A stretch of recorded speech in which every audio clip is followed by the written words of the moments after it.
Sunaria harus memupuskan impiannya memajukan usaha pabrik tahu Sumedang setelah terkena pemutusan hubungan kerja sama secara sepihak dari pemberi dana investasi. Usaha yang berada di tempat tinggalnya, Blido Jaya, RT 22 RW 08 Desa Talang Blido, Kecamatan Sungai Kelam, Kabupaten Muara Jambi itu semula sangat lancar. Akhirnya, pandemi datang, disitulah awal persoalan muncul. Sunaria menceritakan pabrik tahu Sumedang yang ia kelola ini didirikan pada tahun 2011, namun produksinya sangat terbatas. Terfikir untuk memajukan usahanya agar lebih besar lagi, pada tahun 2019, Suryana mencari orang yang berniat investasi ke pabriknya. Tak lama dari ide itu, Sunaria mendapatkan orang yang berniat investasi ke pabriknya. Tepat pada 10 Mei 2019, ia bersama pemberi investasi berinisial HN bersepakat kerjasama produksi tahu Sumedang dengan diikat akta notaris. Dalam isi perjanjian di akta notaris nomor 58 tahun 2019 dijelaskan, HN memberikan dana suntikan ke usaha Sunaria sebesar 150 juta rupiah. Dana itu dipergunakan untuk sarana dan prasarana penunjang kelancaran usaha tahu Sumedang seperti rehab gudang, mobil pick up, dan gerobak. Sementara keuntungan dari usaha itu masing-masing pihak menerima 50%. Pasal dalam akta notaris itu juga dijelaskan modal yang diinvestasikan oleh HN sebesar 150 juta rupiah akan dikembalikan sepenuhnya pada tanggal 10 Mei 2023 sesuai perjanjian kerjasama ini berakhir. Pandemi datang, disinilah persoalan muncul. Semenjak wabah COVID-19, adanya peraturan pemerintah tentang pembatasan usaha dan keramaian, usaha tahu Sumedang mengalami penurunan penjualan sehingga berdampak pada penurunan pendapatan. Sekira bulan November 2021, HN dengan secara sepihak telah menghentikan perjanjian dan menutup usaha tahu Sumedang serta meminta pengembalian modal sebesar 150 juta rupiah. HN melalui kuasa hukumnya memberikan surat somasi kepada Sunaria. Tak sampai di situ, HN juga melaporkan Sunaria ke Polsek Jambi Timur atas dugaan tindak pidana penggelapan dana investasi. Sejak dilaporkan, Sunaria bersama keluarga bolak-balik dipanggil untuk diperiksa, dimintai keterangan oleh penyidik Polsek Jambi Timur. Dan pada tanggal 10 Juli 2022, Sunaria mendapatkan surat SPDP dari Polsek Jambi Timur dengan nomor SPDP /7/7/2022 Reskrim. Sunaria dengan jelas menyampaikan sebelum pandemi, per minggu dari catatan yang ia simpan, HN menerima keuntungan sebesar Rp2.500.000 sampai dengan Rp3 juta. Dan jika dihitung semenjak dimulainya usaha pada 10 Mei 2019 sampai diputus secara sepihak oleh HN pada bulan November 2021, HN telah menerima keuntungan berkisar Rp280 juta.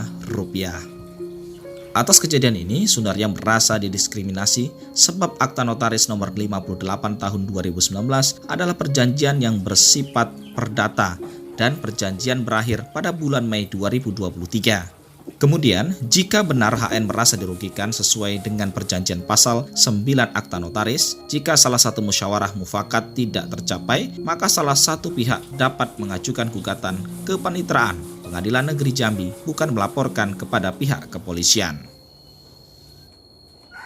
Saya mengharapkan dari sifat pemerintah, dari inspektor, mudah-mudahan cepat selesai.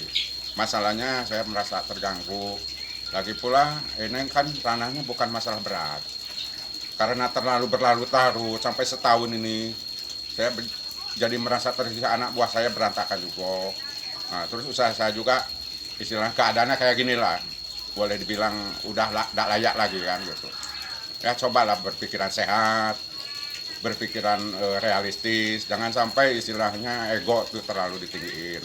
Saya kenal sama Pak Hentong ini udah lama Pak, udah semenjak dari saya pabrik di Palmerah di samping Tribun Jambi. Nah, jadi dulunya partner antara saya belanja ke Pak Hentong. Nah, jadi istilahnya sistem sekarang bayar, sekarang ngambil besok bayar ya gitu dulunya sampai 2019.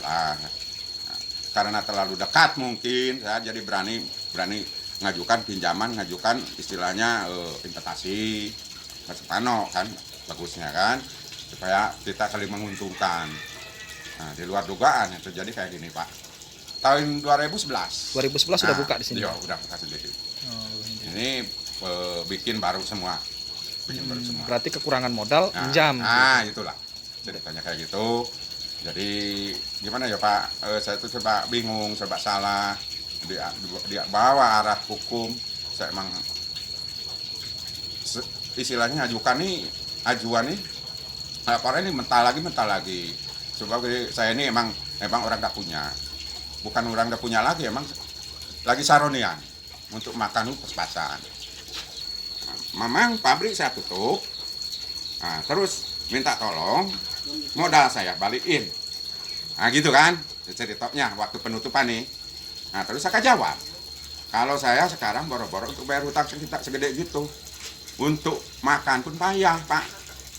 Saya ikutin perjanjian baik. Kata Pak Yanto kan ngomongnya gini, kalau kayak gitu ya kita ketemu di pengadilan. Gitu. Ini tak kurang tak lebih omongannya kayak gitu. Cuman waktu saya nanya masalah pabrik ini, bagaimana pertanggungan jawabannya? Macam mana Pak katanya itu, pabrik saya, mobil saya sampai hancur. Bukan itu, saya mengacu ke perjanjian kan.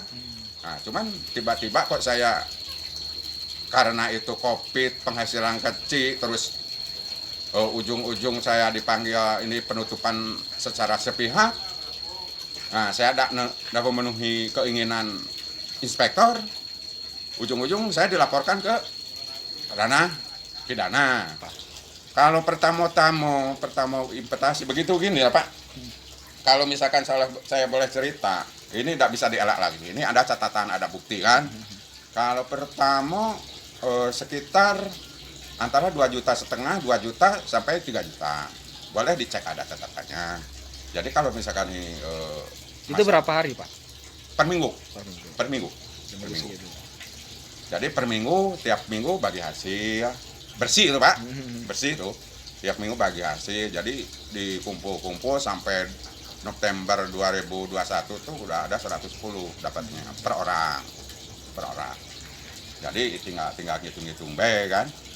Karena itu normalnya Sendiri. punya saya sendiri, cuman kan baru DP tanahnya nih. Baru DP 20 juta. Jadi supaya kita aman, jadi kalaupun nanti ada rezeki mungkin bisa dilunasin, tapi kalau udah ada rezeki ya mungkin kita runding lah baik-baik sama orang yang punya tanah ini kan. Karena saya ini di sini ini udah kalau dihitung tuh dari 2011 sekarang 2022.